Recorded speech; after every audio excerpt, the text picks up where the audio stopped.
아브라함의 하나님, 이삭의 하나님, 야곱의 하나님, 우리 주 예수 그리스도의 하나님, 사한 자들의 하나님, 이 시간도 우리에게 생명 주신 우리 주 예수 그리스도의 이름으로 이 아침에 나왔사오니 하늘 문을 여시고 은혜와 평강을 내리소서. 우리를 충만케 하소서. 오늘도 은혜와 평강 가운데서 이 험한 세상 이기며 하루를 잘 보낼 수 있도록 믿음 가운데 감사 가운데 보낼 수 있도록 주님 인도하여 주옵소서. 오늘도 우리에게 주신 말씀 안에서 주님의 음성을 듣고 앞으로 될 일을 미리 보며 기도할 수 있는 저희들이 되게 하여 주옵소서. 감사하며 우리 구주 예수 그리스도의 이름으로 기도합나이다. 아멘. 자, 계속해서 예레미야 1장입니다. 11절부터 마지막 절까지 보겠습니다.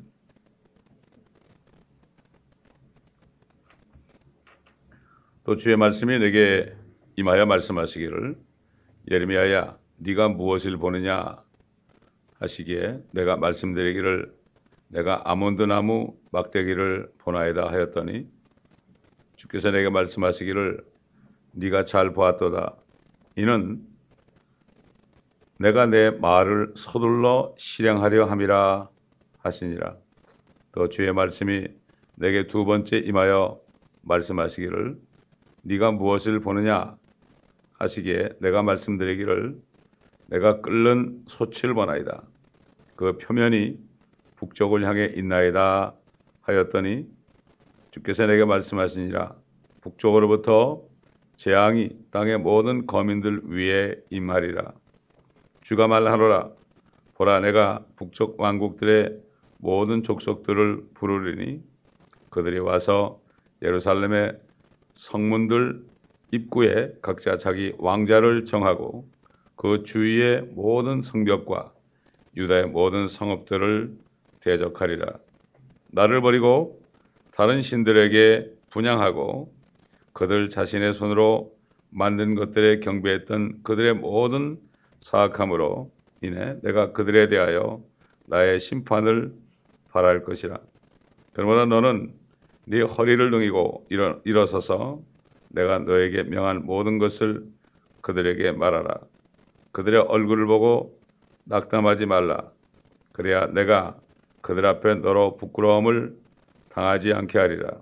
보라 내가 오늘 네게 온 땅과 유다의 왕들과 그 고관들과 그 제사장들과 그 땅의 백성들을 대적하여 견고한 성읍과 철기둥과 놋성벽들을 만들어 주었으니 그들이 너를 대적하여 싸울 것이나 너를 이기지 못하리니 이는 내가 너와 함께 있어 너를 구해낼 것임이라 주가 말하노라. 하나님께서는 아모스 선지자를 통해서 선지자에게 미리 보여주지 않고서는 행하지 않으신다고 그랬습니다. 예레미야도 선지자입니다. 그러므로 예레미야 선지자를 통해서 그 당시에 바벨론을 섬기던 그리고 우상을 섬기고 일월성신을 섬기고 또 안식년을 범하고 바알을 섬기는 이러한 사람들을 이제 어떻게 심판할 것이다 하는 것을 예언하게 하셨을 뿐만 아니라 앞으로 임할 때의 환난과 또 주님의 재림과 천년왕국과 이 모든 것까지도 선지자 예레미야를 통해서 예언하게 했습니다. 또 마찬가지로 이사야 선지자를 통해서도 그랬고 다니엘 선지자, 에스겔 선지자를 통해서도 그 우리 시대까지 앞으로 우리 앞에 놓인 모든 주님의 일들을 미리 다 보여주고 하셨습니다.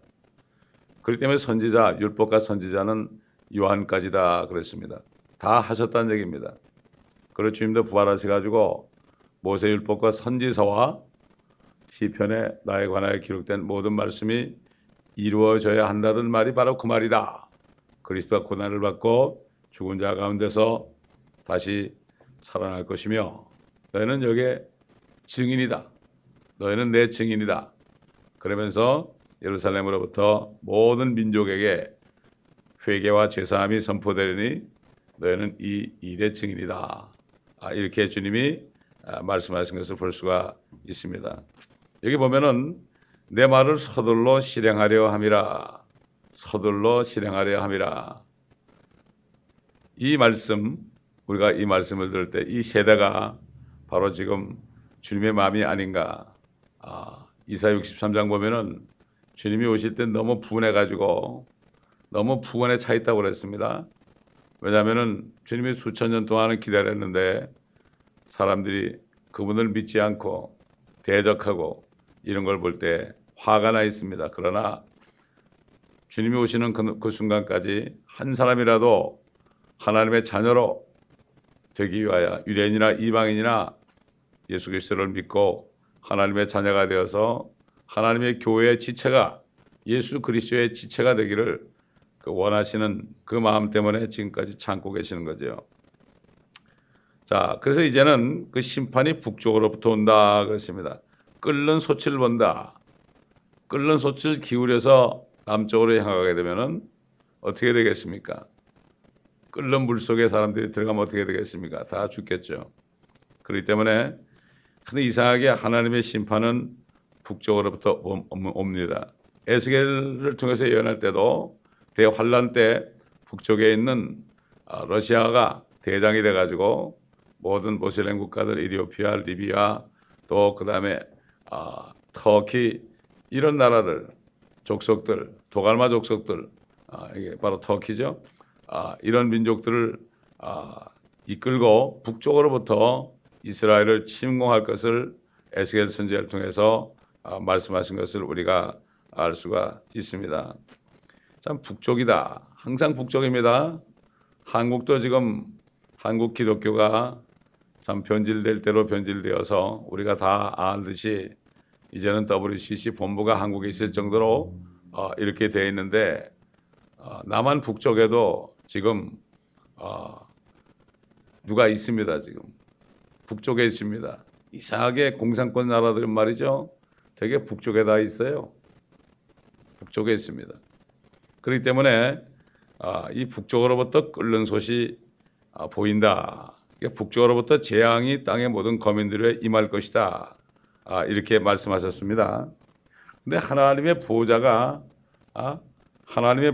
북쪽에 있다고 시편 48편에 보면 나옵니다. 북쪽하고 관계 있는 것 바로 시온성 같은 하나님의 도성입니다. 시편 48편 보면은 주는 위대하시니 우리 하나님의 도성과 그의 거룩한 산에서 크게 찬양 받으시리로다. 북편에 있는 위대한 왕의 도성 시온산은 그 자리 잡은 곳이 아름다우며 온 땅의 기쁨이니 하나님께서 그 궁전들에서 피난처로 알려지셨도다. 하늘에 시온산이 있거든요. 또 그 다음에 이 땅에도 예수님이 예루살렘에 오시면 시온산이 됩니다. 시온산은 유다지파다 이렇게 시편에 또 나옵니다. 북쪽에 있습니다. 그래서 시편 또 75편에 보면은 이런 말씀이 있어요. 높이는 일에 대해서 나옵니다. 시편 75편 1절부터 보면 오 하나님이여 우리가 주께 감사드리고 감사드리오니 이는 주의 경이로운 일들이 주의 이름이 가까움을 선포함이니이다. 내가 회중을 받아들이면 바르게 판단하리라. 땅과 그곳의 모든 거민들은 해체되었으나 나는 땅의 기둥들을 붙들고 있느니라. 셀라.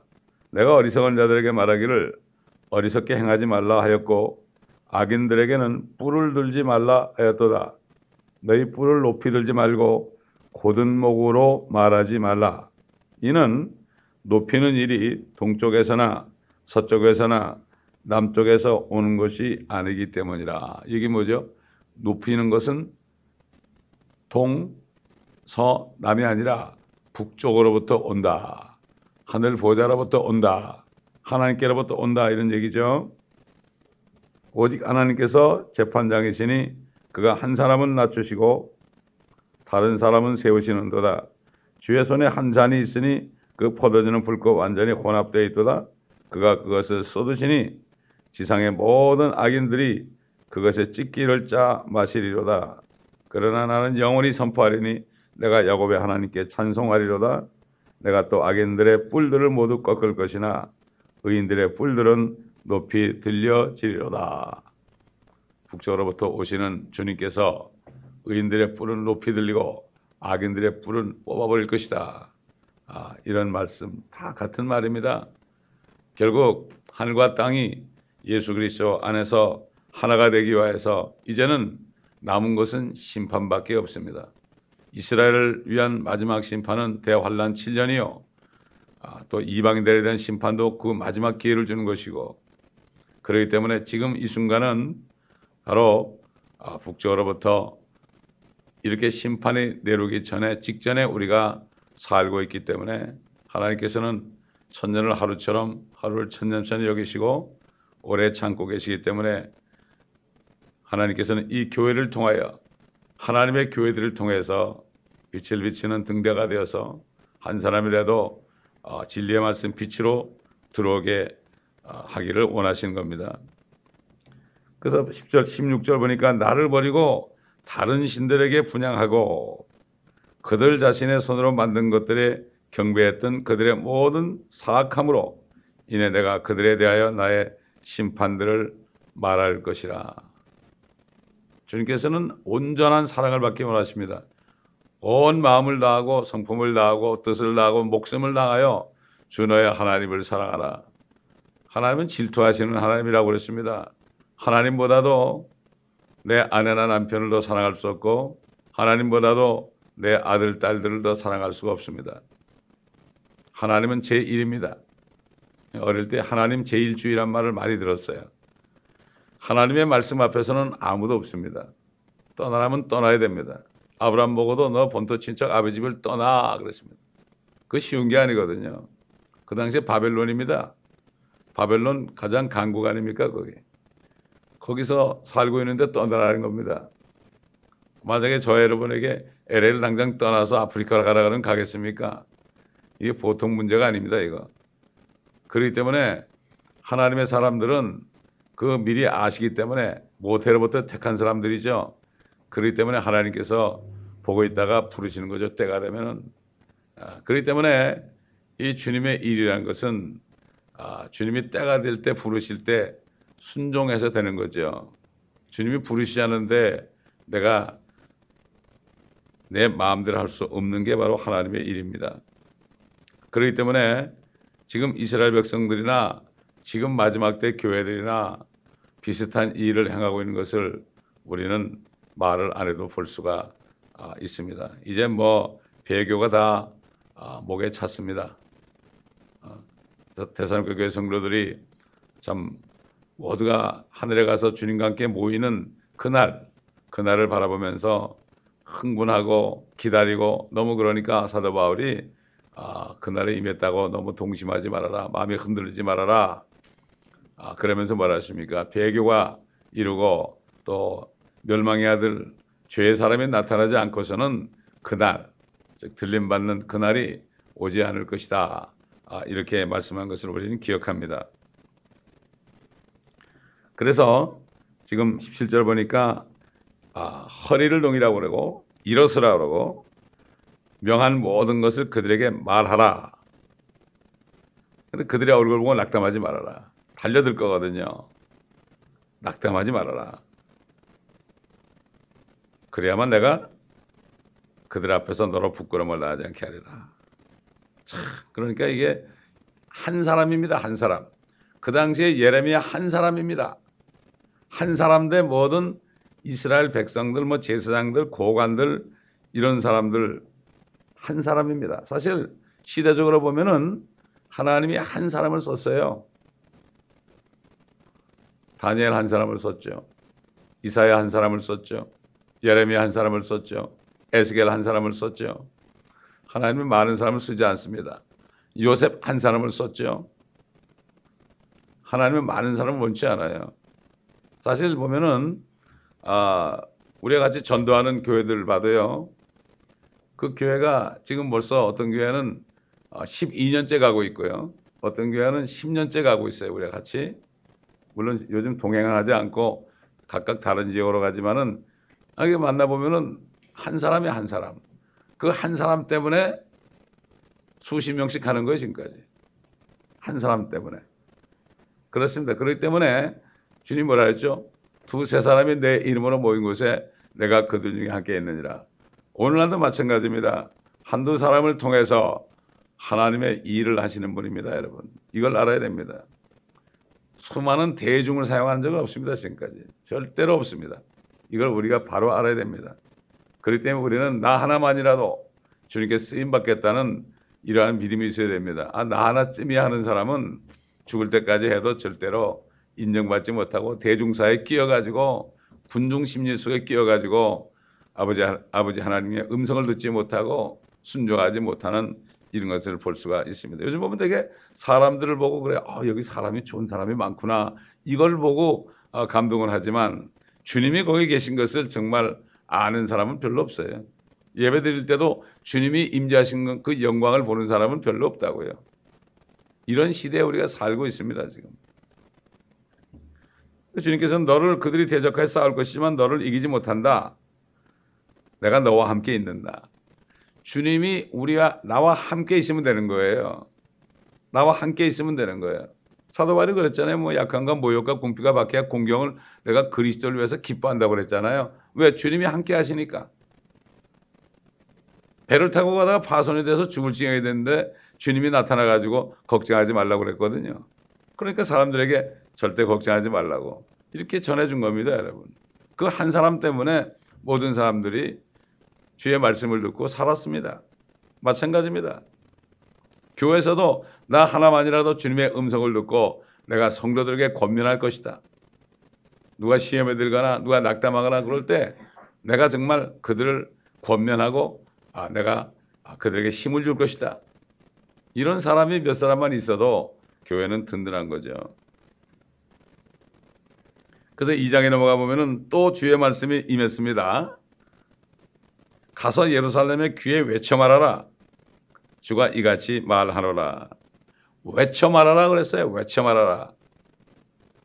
제가 한국 마켓에서 마이크를 들고 외쳐서 2시간을 설교를 하고 있는데요.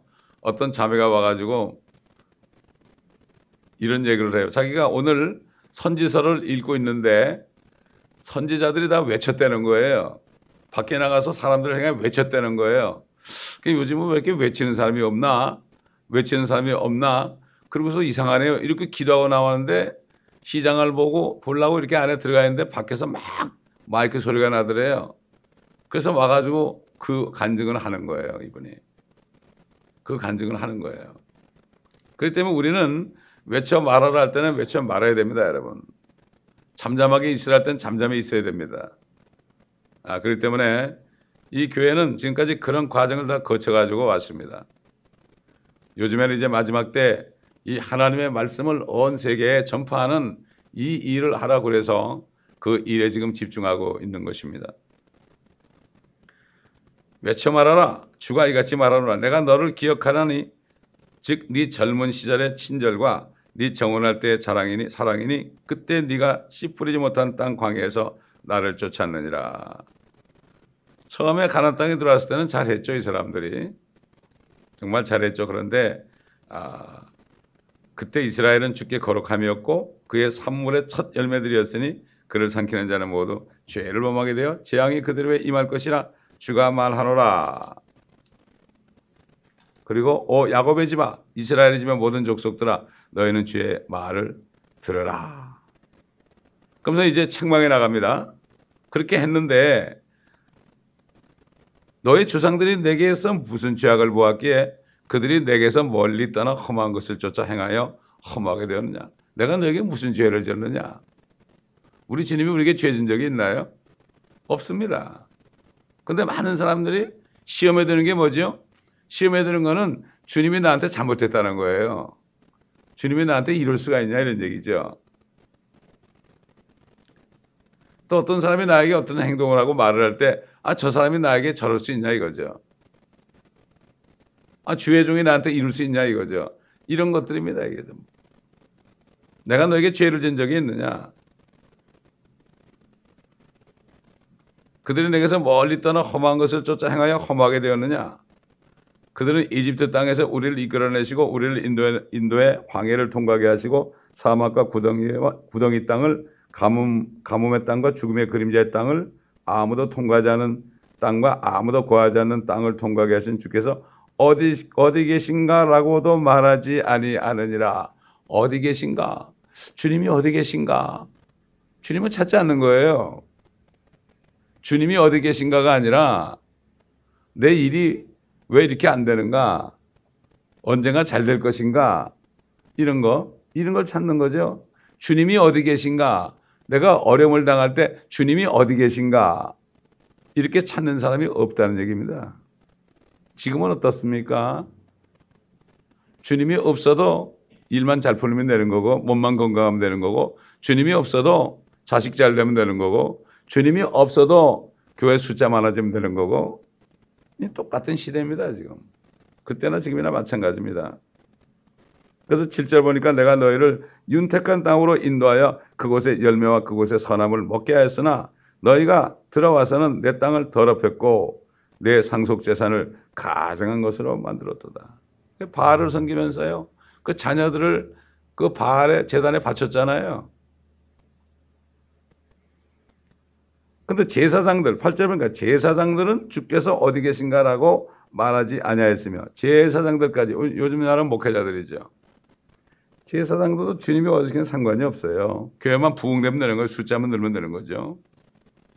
법을 다루는 자들은 나를 알지 못하였고 목자들도 나를 거역하여 범죄하였으며 선지자들은 바알을 힘입어 예언하였고, 자기 멋대로 예언하는 거죠. 하나님이 말씀하지도 않았는데. 신명기에 나오잖아요. 선지자가 무슨 예언을 하는데 그게 이루어지지 않으면 선지자를 여기지도 말라고 그랬습니다. 요즘에 예언을 많이 받고 그러는데 이루어지지 않아도 그냥 넘어가 버려요. 그리고 또 가서 예언을 받아요. 9절 보니까 그러므로 내가 여전히 너희와 더불어 변론하고 또 너희의 자손들의 자손들과 더불어 변론하리라. 한번 따져보자 이런 얘기죠. 자, 10절 보세요. 기팀 섬들에 건너가서 보며 케달에게도 보내어 그러한 일이 있는지 열심히 상고해봐라. 이방 나라가 가서 한번 살펴 좀 봐라. 가서 살펴봐라 이거죠. 자, 11절. 어느 민족이 자기들의 신들을 바꾼 적이 있느냐? 그것들은 신들이 아니니라. 그러나 나의 백성은 그들의 영광을 유익하지 못한 것과 바꿨느니라.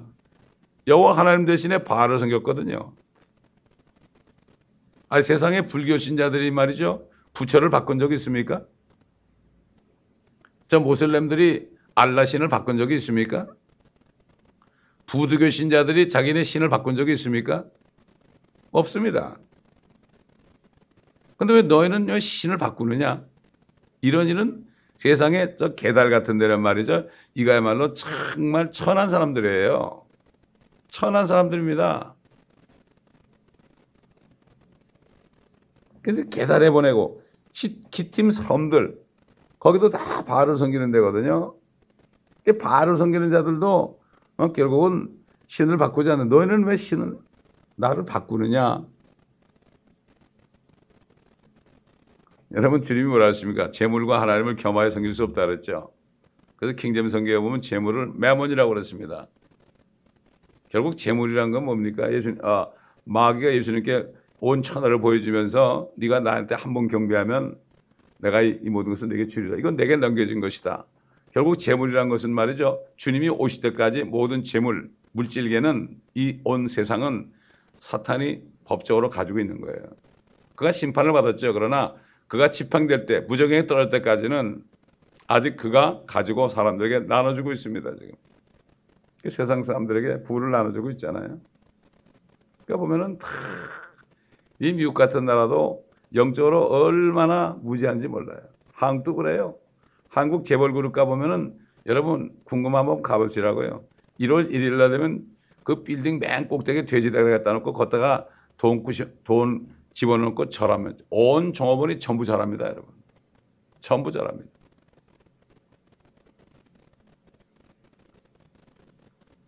그러니까 결국 재물과 하나님을 겸하여 섬길 수 없다는 건데 결국 재물을 섬겨야 되면 신을 바꾸는 거거든요. 그건 매몬입니다. 매몬. 그게 매몬이에요. 그래서 사도 바울이 뭐라 그랬습니까? 먹을 것과 입을 것과 있은즉 족한 줄로 알라. 스스로 만족하는 자, 자족하는 것이 바로 경건이다. 이렇게 얘기했습니다. 욕심내는 것이 바로 탐심이 우상숭배다고 그랬죠. 탐심을 품는 게 우상숭배입니다. 내가 더 갖고자 하는 거, 더 목회자들은 더 사람을 어떻게 인간적으로 더 늘리자 하는 거, 이거 탐심입니다. 이게 재정을 더 늘리려고 하는 거, 이게 탐심입니다. 이게 우상숭배입니다. 이게 하나님을 섬기는 게 아니라 우상숭배입니다. 그래서 사도 바울이 골로새 성도들에게 편지할 때 너희가 위에서 났으면은 이제는 모든 지체를 죽여버리라. 땅에는 지체를 죽여라. 이렇게 얘기했죠. 너희가 살아났다면 그렇게 해라. 너희가 그리스도인과 영광중에 나타날 것 아니겠느냐. 사욕과 세욕과 모든 것들을 버리고 탐심을 버리고, 탐심은 바로 우상숭배인데 이 탐심 때문에 하나님의 자녀들에게 주의 진노가 임하느니라. 이렇게 말씀한 것을 우리가 기억합니다. 12절 보니까 너희 하늘들아 이 일에 놀랄지니라. 심히 무서워할지니라. 너희는 극심하게 황폐할지니라. 주가 말하노라. 자, 13절 보세요. 이는 내 백성이 두 가지 악을 범하였음이니 즉 그들이 생명수의 근원인 나를 버렸으며 또 물통들을 만든 것인데 물을 저장하지 못할 깨진 물통이라. 생수의 근원이 뭡니까? 나를 버렸다.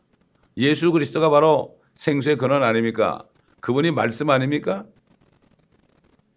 태초에는 말씀을 계셨고, 그 다음에 2000년 전에 그 말씀이 육신을 입고 오셨고, 그전에는 그분이 가시니까 성령을 통하여서 이 하나님의 말씀들을 우리에게 주셨잖아요. 진리. 예수님께서 마지막 기도할 때 아버지의 말씀은 진리니이다. 진리로 저들을 거룩하게 앞서서 그랬죠. 결국 우리에게 주신 성경 66권의 말씀이 바로 생수의 근원인 우리 주 예수 그리스도입니다. 이 말씀을 버린 사람들은 주님을 버린 거죠. 옛날 빌라도처럼 진리가 뭐냐? 진리가 밥 먹여주냐? 이렇게 하는 것 똑같은 거죠. 그러니까 교회 성경 공부가 사라졌잖아요. 지금 미국을 보세요. 미국을 보세요. 십계명이 다 없어져 버렸죠, 지금. 공립학교에 모든 기도가 없어지고 다 없어져 버렸죠. 어떻게 됐습니까, 지금? 지옥이 돼버렸습니다, 미국이. 또 연방 법원에서 이상한 것을 정했죠. 소도마이트를 합법적으로 정했죠. 이게 소돔 아닙니까, 여기가? 한국도 이제 마찬가지고요. 한국도 그런 사람들이 활개를 친다고 그러죠. 이걸 볼 때, 이 예언서를 읽어볼 때 말이죠. 우리가 때가 가까운 것을 알게 돼 있는 거예요. 이 말씀을 통해서 우리가 때를 분별해야 되는 겁니다, 여러분. 심판의 때를 분별해야 되고 우리를 맞으러 오시는 주님의 때를 분별해야 되는 겁니다. 뭐 환상을 볼 필요가 없습니다. 이 말씀 안에 환상이 다 들었습니다, 여러분. 말씀 안에서 환상을 봐야죠. 헛것을 보려고 하면 안 됩니다. 절대 안 됩니다. 그렇기 때문에 아무리 그들이 재물을 모아도 깨진 물통에다가 물을 부는 것처럼 안 된다, 이런 얘기입니다. 남는 게 없다, 이런 얘기입니다. 그렇기 때문에 참 마지막 때 너희가 재물을 쌓았도다, 야고보서에 보면 나오죠. 그러면서 가난한 사람을 도와주지 않고 그들이 울부짖는 소리가 하나님께 들리게 하는 거죠, 지금. 이게 바로 소돔 아닙니까? 가난한 자들을 돌보지 않는 거, 양식이 풍부한데 게을러 가지고 가난한 사람들을 돌봐주지 않는 것이 바로 소돔의 죄악이다. 그러면서 이스라엘 보고 뭐라 하십니까? 네 자매 소돔이다. 유다 보고 네 자매 소돔이다.